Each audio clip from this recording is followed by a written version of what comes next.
여러분들 오늘도 신나는 하루 보내셨나요? 오늘 이제 화요일인가요?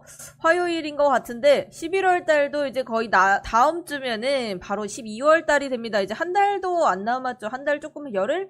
한 달하고 열흘 정도 남았는데 이번 연도가 끝나게 되면은 나이가 든다고 싫어하시는 분들도 계실 거고 뭐 학생들 같은 경우에는 빨리 20살이 되고 싶은 친구들은 나이가 먹으면은 좋아할 수도 있는데 저는 사실 내년에 조금 그렇습니다. 나이를 안 먹고 싶어서 떡국도 안 먹고 싶을 정도인데 이제 시간이 정말 빨리 간다는 생각이 요즘 들어 좀 많이 드는 그런 나이입니다. 뭐 저보다 나이 많으신 분들도 충분히 있으시겠지만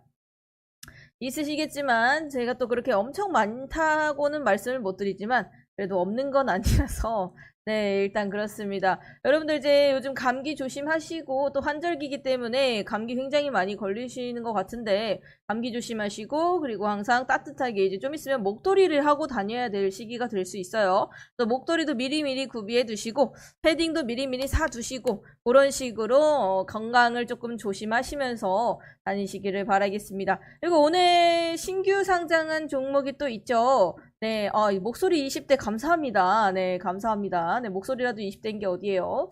일단 인벤티지 랩 오늘 상장했어요. 네, 오늘 상장을 했는데 일단 주요 사업 자체는 바이오주라고 볼 수가 있습니다. 바이오 섹터인데 제가 사실 이렇게 바이오 섹터를 좋아하지 않는다라고 말씀드린 이유 자체가 워낙에 재무 자체도 별로 좋지가 않고 우리가 대응하기 쉽지 않은 경우가 또 많아요. 임상실험 같은 거 요즘 제가 오전 방송에서도 말씀드렸듯이 일동제약 같은 거 네, 일동제약이 많은 분들이 재료 소멸은 생각을 안 하시고 항상 그냥 들고 계세요. 그냥 들고 있어. 이게 뭐 얼마를 가든 상한가를 가든 하한가를 가든 조코바 승인 나겠지 하고 들고 있어. 그러다가 승인이 나도 떨어지고 안 나도 떨어진다는 걸 많은 분들이 모르세요. 일단은 그런 부분들을 여러분들께서 그냥 인지를 하셔서 얘가 승인이 나든 안 나든 재료 소멸이구나. 거기까지만 이렇게 생각을 해주신다면 지금까지도 들고 계신 분이 없으시겠죠? 대략적으로 이런 분위기면요. 장이 마감하고 발표를 할 가능성이 좀 크거든요. 저번에도 그랬고, 네. 보통 저번에 6월달인가 7월달인가 그때도 아마 장이 마감하고 나서 한 8시인가 이때 발표를 했던 것 같은데, 왜냐하면 이런 것들은 자기들이 가지고 가기에 조금 발표를 하기 좀 쪽팔릴 수도 있거든요. 네. 좀 창피할 수도 있어서 이런 것들을 발표를 늦게 하죠. 그리고 오늘 주가에 변동이 생길 수 있으니까 장이 끝난 다음에 발표를 해서 이제 다음날 아침에 뭐 어떻게 하던가 대부분의 아는 사람들은 오늘 탈출을 많이 했겠죠. 네. 주변에 아시는 분들이나 뭐 회사에 다니고 계신 분들이나 뭐 보시면 오늘 탈출을 좀 많이 했을 텐데 일단 일동제약 자리 자체가 네, 일단 지금 시간외에서는 살짝 올라가고 있는 이런 모습을 보여주고 있는데 이 시간외 자체가 지금 아직 10분이 안 됐기 때문에 체결이 안 됐죠? 체결이 안 됐다는 거 그거만 보시면 되시고 그리고 여기 일단 지금 딱 37,200원 부근에 저항대가 있기 때문에 딱 오늘 저항대 부근에서 마감을 해서 여기서 한 번쯤 시간에서 반등이 나와줄 수도 있는 그런 자리이긴 해요. 자리긴 한데 아무래도 이 치료제 이슈가 치고 나면 다시 한번 원래 주가로 돌아가기 마련이기 때문에 그리고 또 여기 4만원부터 42,000원까지 여기 매물대 보이시죠? 여기 굉장히 두꺼운 거 보이시기 때문에 이런 것들 네 웬만하면은 굳이 우리가 도박을 하면서까지 들고 갈 이유는 없다. 이렇게 잠깐 딴 길로 했습니다. 딴 길로 했고 일단 인벤티지 랩 주요 사업 자체가 요런 거 너무 어렵습니다. 말이 너무 어려워요. 뭐 인벤티지 랩은 뭐 마이크로 뭐 어쩌고저쩌고 뭐 의약품 뭐 DDS 뭐 어쩌고저쩌고 뭐 원천 기술 뭐 어쩌고저쩌고 이렇게 혁신형 의약품을 개발하는 플랫폼 기술 기업입니다. 라고 하지만 우리 주식시장에서는 어떻게 딱 세 글자죠? 바이오주. 바이오. 네, 바이오 섹터로 끝나는 거고 이런 기술 플랫폼을 좀 바탕으로 계량 신약 등의 프로그램을 통해 다양한 신약 파이프라인, 네, 모르겠고, 일단, 알츠하이머, 치매 관련, 그리고 관절염, 그리고 탈모, 그리고 이렇게 파이프라인을 가지고 있는데, 요런 것들이 이제 탈모, 그리고 치매, 이런 쪽으로 보면 되겠죠? 그런 쪽으로 봤을 때 여러분들, 이런 종목들이 뜰 때가 언제입니까? 알츠하이머에 좋은 신약 개발 중이다. 임상 실험을 앞두고 있다. 또는 이제 탈모에 정말 좋은 치료제를 개발하고 있다. 개발의 신약이 이제 허가를 기다리고 있다. 라는 이슈를 띄워주면서 간혹 이렇게 일동제약처럼 이렇게 네, 제정신 아닌 저처럼 이렇게 올라갈 때가 한 번씩 있죠. 이런 것들이 바이오 섹터에 가지고 있는 그런 특성이라고 보시면 되시고, 보시죠. 이제 8분 되니까 또 2% 올랐던 거 싹 빼버리죠. 네, 여전합니다. 네, 일단은 이렇게 인벤티지랩 이렇게 주요 사업이라고 보시면 되시고, 그리고 여러분들 가지고 계시는, 또 아시는 탈모 관련주 혹시 있으신가요? 작년 초반에 그 탈모 이슈로 해서 굉장히 많이 떴었는데, 그때 당시에 이제 이재명 씨죠. 이재명 씨. 네. 뭐라고 불러야지? 이재명 씨. 네. 일단은 그때 당시 더불어민주당 이재명 씨께서 탈모 치료제 급여 적용 검토가 이런 이슈가 있었죠. 탈모 치료제를 힘드네요, 발음이. 탈모 치료제 급여 적용 검토. 그러니까 탈모가 있는 사람들을 탈모 치료제가 너무 비싸니까 네, 급여를 적용을 할까라고 검토를 하겠다 해서 그러면은 탈모 치료제가 조금 더 많이 팔리겠죠. 그때 당시 이제 탈모 치료제 관련주들이 굉장히 날뛰었었는데 관련주로 제일 이제 제가 기억에 남는 건 TS 트릴리온. 여러분들 이거 알죠? 샴푸 알죠? 샴푸? TS 그 관련 그 회사입니다. 네, 이 회사인데 이때 당시에 상승세가 그래도 꽤 나왔어요. 이때 당시에 그래도 한 120% 정도? 네, 120% 정도 이렇게 티스트릴리온도 상승세가 많이 나왔었는데 이렇게 탈모 관련 이슈를 띄워서 상승세를 뽑아낼 수도 있다라고 하는 거고, 근데 사실상 이 종목도 그렇게 좋지는 않아요. 네, 이때 거래 정지를 당했던 이력도 있기 때문에 네, 그렇게 좋지는 않지만 네, 무튼 네, 일단 이거 넘어가고, 어쨌든 탈모 관련주나 뭐 바이오주들은 이런 식으로 움직임이 있을 수 있다라고 말씀드리는 거고, 그리고 균등 방식과 비례 방식, 이 친구 이름이 뭐였지? 인벤티지랩에 좀 다른 점이 많습니다. 상장을 했을 때 좀 다른 점이 굉장히 많은데, 일단은 일반 투자자와 그 균등 방식과 비례 방식에 보통 여러분들이 지금까지 봤을 때 50%가 좀 많았을 거예요. 50대 50. 50대 50이 굉장히 많았는데, 지금 이 친구는 36대 63이에요. 퍼센트 자체가. 왜 그러냐? 왜 균등 방식이 줄어들었냐 하면은, 이 균등 배정 시에요. 균등 배정을 신청한 사람이 많이 없다는 거죠. 많이 없었기 때문에 13만 주를 배정을 하려고 했으나, 그러니까 50%를 배정을 하려고 했으나 추가 납입 후 균등 배정 미달분, 네, 균등 배정이 미달이 됐습니다. 그래서 그 주식이 남았다는 거죠. 한마디로 34,000주 가량이 남았습니다. 남아서 지금 현재 이 균등 배정 수량에서 비례 방식으로 34,000주를 넘겼다라고 해서 지금 현재 이게 36%고 이게 63%입니다. 얼마나 인기가 없었는지 아시겠죠? 여기까지. 너무 쉽습니다, 여러분들. 얼마나 인기가 없었는지 아시겠죠? 그리고 지금 현재 참여 건수, 이제 기관 투자자들의 참여 건수는 168건 중에서 단순 경쟁률로 봤을 때 14대 1, 네, 14대 1. 제가 기본적으로 그냥 500대 1 정도는 되면은 괜찮다라고 말씀드렸어요. 하지만 이건 14대 1. 별로 좋지 않은 상태라고 볼 수가 있고, 그리고 이 회사가 사실상 그렇게 오래되지가 않았어요.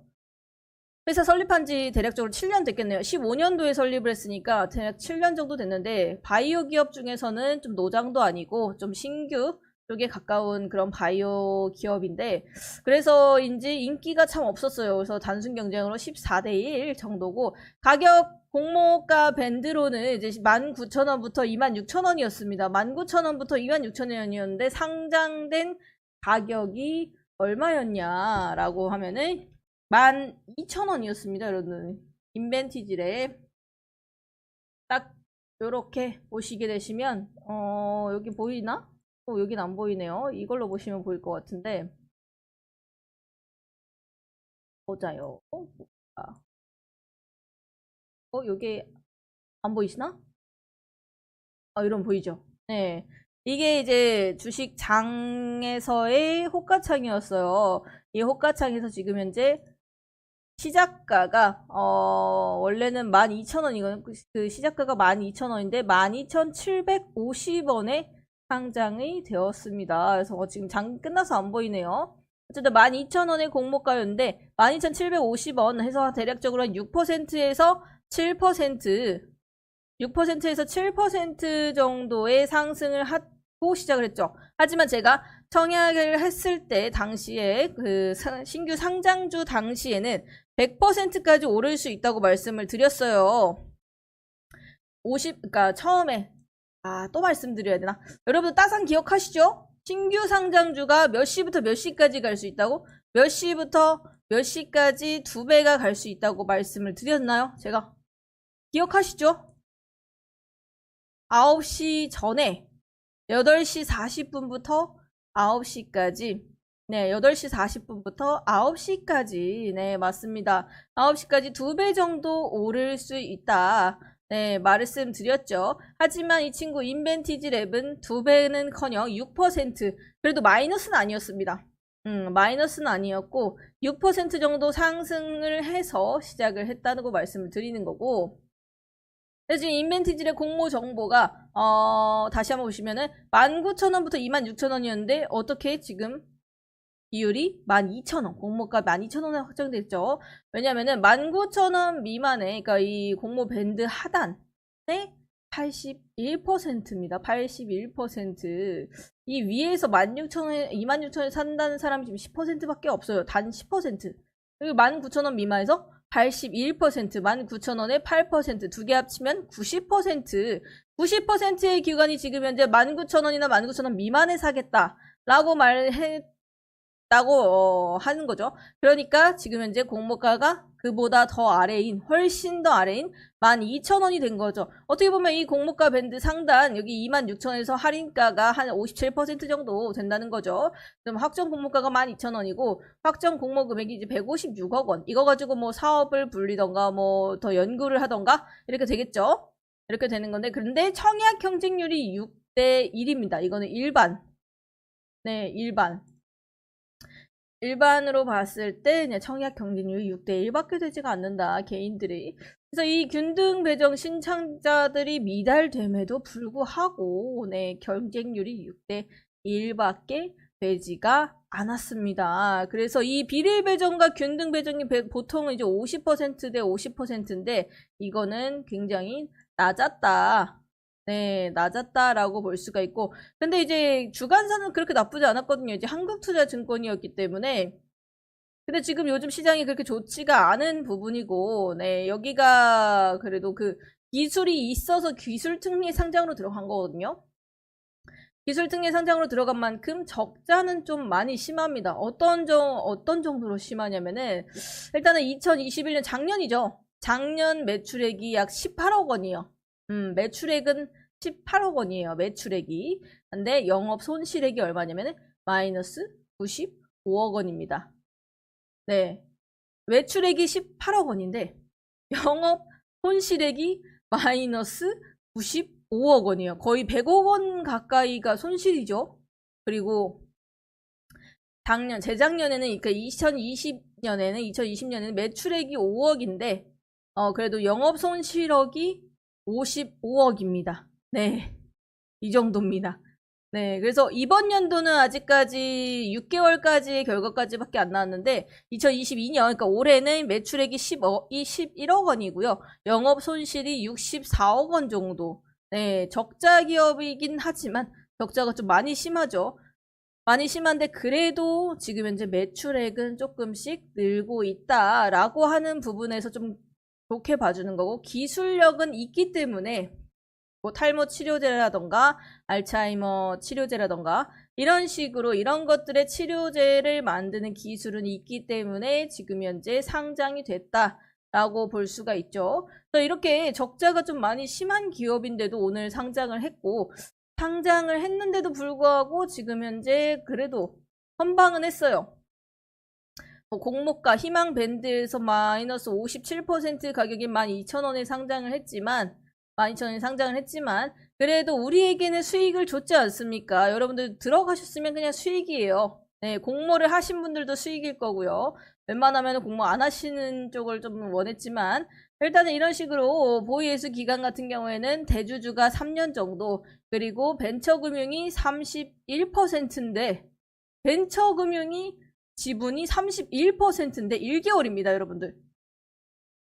지분이 31%인데요. 지금 유통가능 물량이 39%인데 유통가능 물량이 지금 현재 39%인데 이것도 적지 않은데 1개월 후에 풀릴 물량이 31%입니다. 네, 이거 어떻게 보이시나요, 여러분들?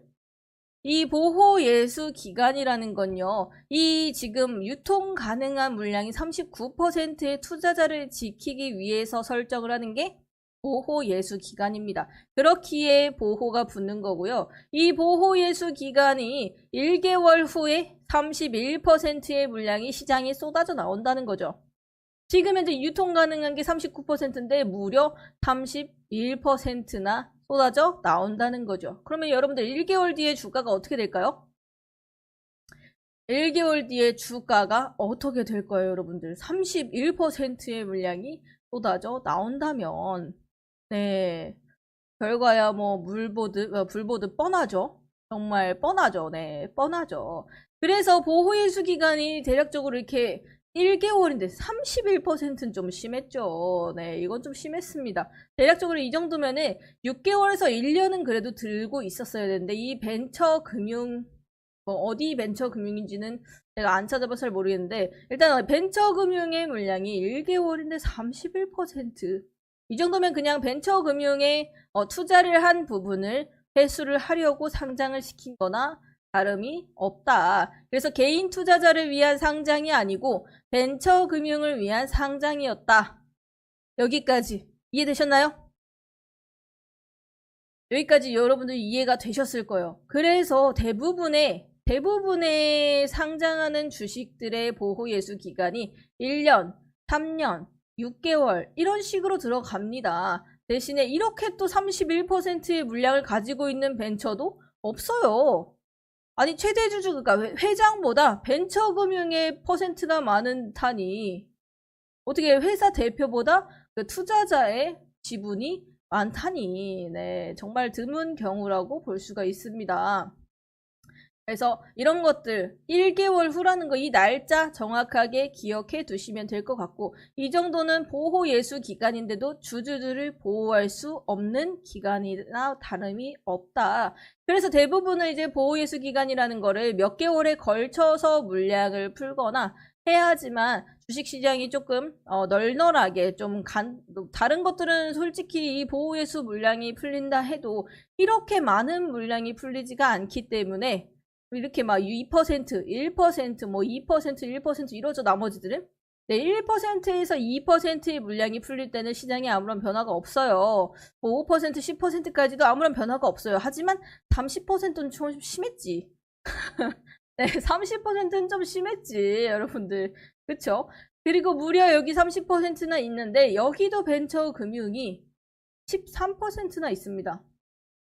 결국 개인 투자자의 물량은 사실상 뭐 3%에서 뭐 7% 이 정도로 된다. 하지만 나중에 피 보는 거는 개인 투자자다 라고 보는 거죠. 일단 이 보호예수 기간 자체는 여러분들 예수를 통해서 우리를 보호해 줘야 되는 기간인데도 불구하고 이 인벤티지랩의 최대 주주와 벤처금융은 우리를 보호해 줄 생각이 없었다라는 방식으로 네, 볼 수가 있겠습니다. 네.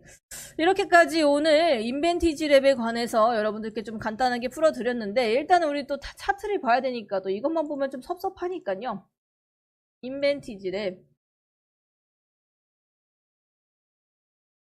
보겠습니다. 인벤티지랩 네, 일봉으로 봐서는 하나밖에 없으니까 이렇게 볼게요. 인벤티지 랩이고요. 일단 오늘 상장을 하자마자 상장 여기까지 좀 찔러줬다가 다시 한번 하락세 그려주면서 시장이 안 좋아졌어요. 오전에. 네, 안 좋아졌기 때문에 시장이 안 좋으면 당연히 신규 상장주의 수급이 쏠릴 수 있다라고 매번 말씀드렸었죠. 그래서 여기 15,000원, 14,000원 해서 여기 지지 저항 이렇게 받아주면서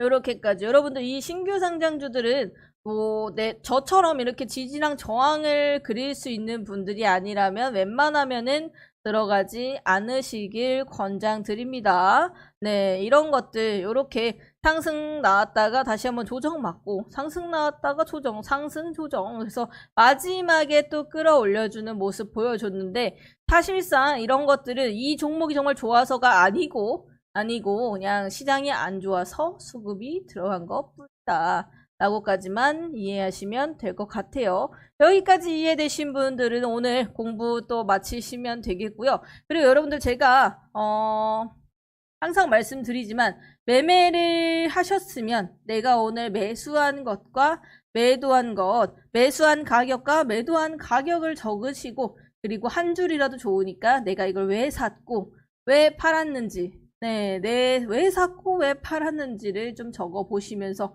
매매일지를 꼭 적어 보시면요. 남들 3개월에 배울 거 나는 1개월에 배울 수 있습니다. 내가 왜 샀고 왜 샀는지 모른다면은 몰라. 이렇게 적으면 되고요. 어차피 나만 보지 않습니까? 네, 나만 보잖아요. 나만 보니까 여러분들께서 그냥 이뻐서 사고 싶어서 손가락이 눌렀다. 이런 식으로도 좋으니까 한번 무조건 한 번씩 적어보시기를 권장드리겠습니다. 그래서 내일은 어떨까요? 물어보신다면은 네, 이거는 신규 상장주이기 때문에 그냥 제가 지금 여기 차트에 그려드린 지지라인만 잘 확인하시면서 따라오시면 될 것 같아요. 항상 지지라인에 대해서 물어보시는 분들이 계시는데 지지라인에서 뭐 추매를 하셔도 되고 그쪽에서 손절을 하셔도 되는데 지지라인에서 마이너스 3% 이탈한다면 그거는 손절 라인이 되는 겁니다. 여기까지 오늘 오후 방송 마무리하겠고 오늘도 고생 많으셨고 내일도 오전 방송에서 저희가 또 수익 볼 종목들 집어드릴 테니까 내일 오전 10시 30분 방송에서 뵙겠습니다.